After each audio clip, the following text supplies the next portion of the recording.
Okay, in this video, we're going to be solving exponential equations, okay? And if you'll notice, in each of the problems we're going to solve here, from 1 through 5, the variable is in the exponent spot, okay? And that's what makes this a little different than any other equation we've solved to this point, all right? So, step 1, the guidelines for solving exponential equations. Step 1 is going to be to isolate the exponential expression, okay? So the exponential expression here is 2 to the x. Here it's 3 to the x plus 2. Here it's e to the 2x, so we're going to have to deal with the 8 first. Here it's 10 to the 5x, so we're going to have to go through a few algebraic steps to get the 4 to the other side and then get the 1 to the other side, and so on, okay? So first thing we want to do is isolate the exponential, okay? Once we've done that, we're going to take the logarithm of each side, okay? Now, in some cases, it's going to be the common log. In some cases, it's going to be the natural log. And I'll go over a few of those each in these examples. All right. Once you've done that, you're going to use the laws or the properties of logarithms that you just learned to get the exponent down to a level where we can solve for x or y or whatever the case may be. Okay. So those properties that we used, specifically the power property of logarithms, we're going to use that to get the exponent down on the primary level where it's easier to solve for, okay? And then we're going to solve for x, all right? So let's look at number 1, okay? Number 1, step 1's already done. You know, the exponent is isolated. 2 to the x is isolated. So first step is going to be to take the log of each side. I'm going to use the common log. You could use the natural log if you want to, okay?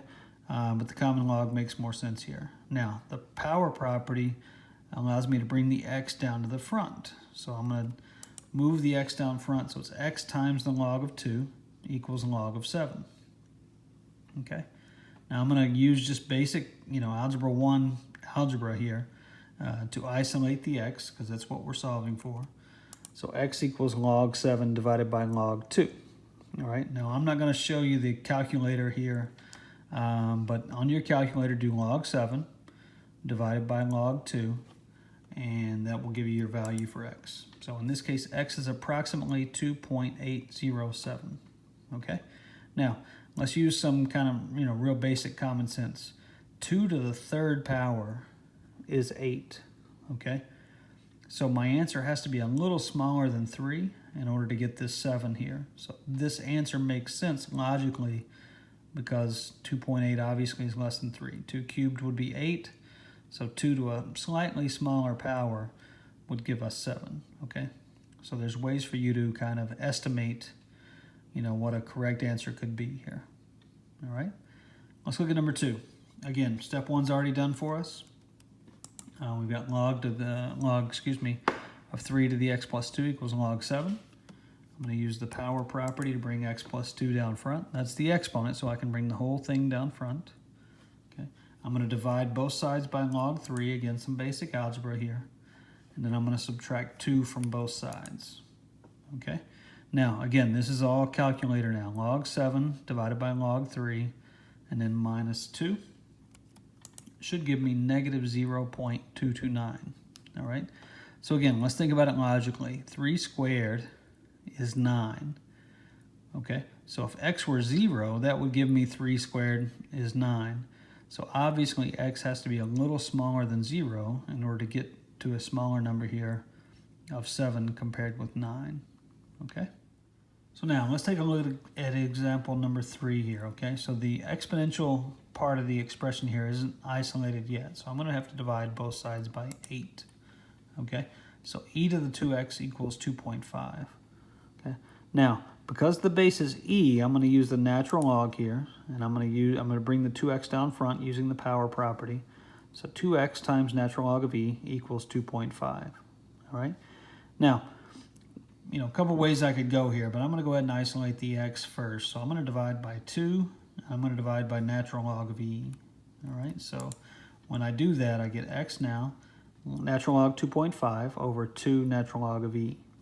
Okay. Now, you could have done this before, but it doesn't really matter when you do it. Natural log of e is 1. Okay, remember the base here is e, so e to the first power is e.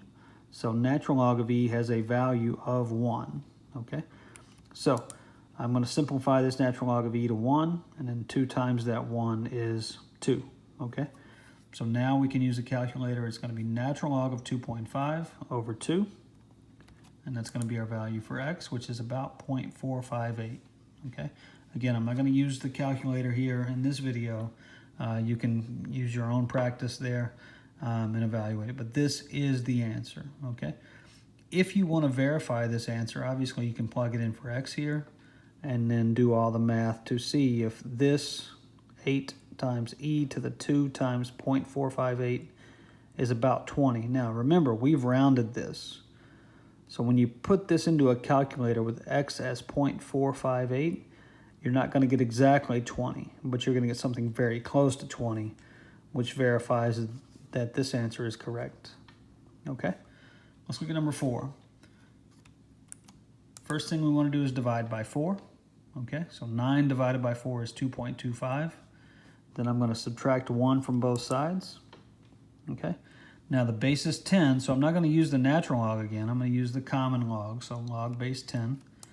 So 5x times log base 10 equals log of 1.25. Okay, all right. I'm going to divide by 5 and by log 10 to isolate the x. Just like over here, natural log of e equals 1, well, the common log of 10 equals 1 as well. So that means that I'm going to do log of 1.25 over 5, use a calculator to evaluate that, and x is going to be approximately 0.194. Okay, again, you can always check your work, plug this in for x, and if you do all the math out, it should be really close. It's not going to be exactly 9, but it'll be very close to 9. All right, and the final example here. So first thing I'm going to do is I'm going to multiply both sides by this denominator. That's going to get everything on the top level. Okay, I'm just going to have numerator here, no denominator. Next thing I want to do is divide by 2. Okay, and then next thing I want to do is subtract 1. Okay, so 4 equals e to the negative x. Well, because my base is e, I'm going to use the natural log. So I'm going to take the natural log of both sides. So natural log of 4 equals natural log of e to the negative x. Use the power property to bring the negative x down. Okay. Again, natural log of e, hopefully we're starting to recognize that as 1. Okay. So natural log of 4 equals negative x times 1, or just negative x. I'm going to divide by negative 1. So x now equals the negative natural log of 4. And then I use a calculator, and the x is going to be approximately negative 1.386. Okay, you can plug this in here for x, check your work. This should be 10, this should be about 5, like very close to 5, and 10 divided by 5 equals 2. Okay, so when you're solving exponential equations, the first thing you want to do, isolate the exponential, and then take a log of both sides. All right, and then you're going to do some basic algebra and some calculator use to get you to the finish line.